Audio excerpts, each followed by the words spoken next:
பிரியமானவரே, ஆண்டவராகிய இயேசு கிறிஸ்து மனிதர்களை தனிப்படுத்தி அவர்களுக்கு நன்மை மற்றும் உதவி செய்தார்.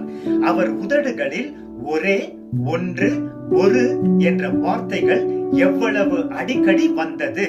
அவர் 3 உவமைகளில் வழி தவறி சென்ற ஒரு ஆடு, தொலைந்து போன ஒரு வெள்ளிக்காசு, வீட்டை விட்டு வெளியேறிய ஒரு மகன் மற்றும் மனம் திரும்பும் ஒரு பாவியின் நிமித்தம் பரலோகத்தில் மகிழ்ச்சி உண்டாகும் என்று பேசினார். திரளான மக்கள் இயேசுவை உரிமை கொண்டாடினார்கள். ஆனால் அவர் ஒருபோதும் தனி நபர்களை கவனிக்காமல் விடவில்லை.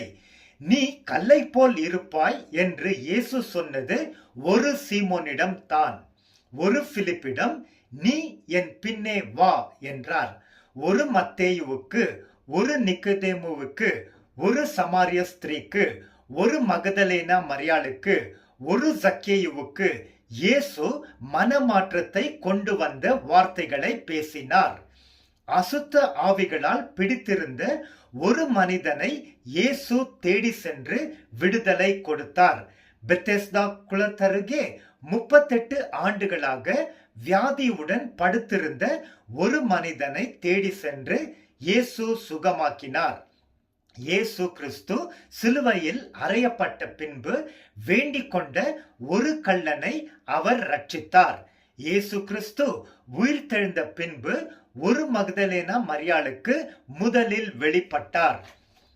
ஒவ்வொரு தனிப்பட்ட நபருக்கும் இயேசு கிறிஸ்து முக்கியம் கொடுக்கிறார்.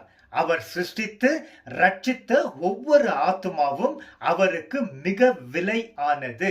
பைபிளின் மையமாக இருக்கும் வசனமாகிய யோவான் 3:16 தேவன் ஒவ்வொரு ஆத்துமாவையும் நேசிக்கிறார் என்பதை உறுதிப்படுத்துகிறது.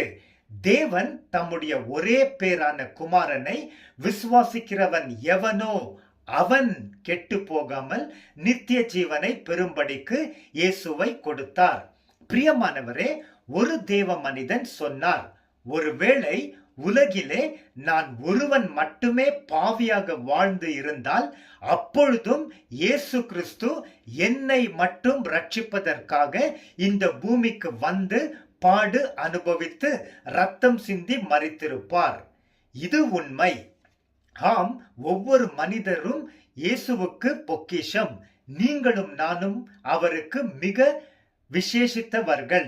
நாம் தொடர்ந்து அவருக்கு நன்றி உள்ளவர்களாக இருந்து அவரை நேசித்து அவர் மகிமைக்காக வாழ்வோம்.